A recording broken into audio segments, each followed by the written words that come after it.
Get right to our top story this evening. A Killeen mother's asking questions and demanding some justice after a driver hit and killed her son last year. However, the driver's not facing any charges now. The most upsetting part for Rhonda Taylor is it took 5 days for authorities to notify her that her son died.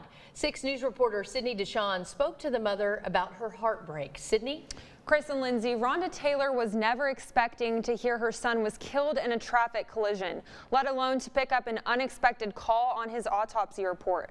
Rhonda Taylor says prior to his death, she asked the city about getting a mental health warrant to get him off the streets, but that was denied. Taylor says her 38-year-old son, Kevin Gordon, left his home making his typical trip over to a convenience store. Taylor says when Gordon did not return that night, she had no reason to suspect anything was wrong. Just 5 days later, she received a call from the city that changed her life forever. She found out her son had been killed.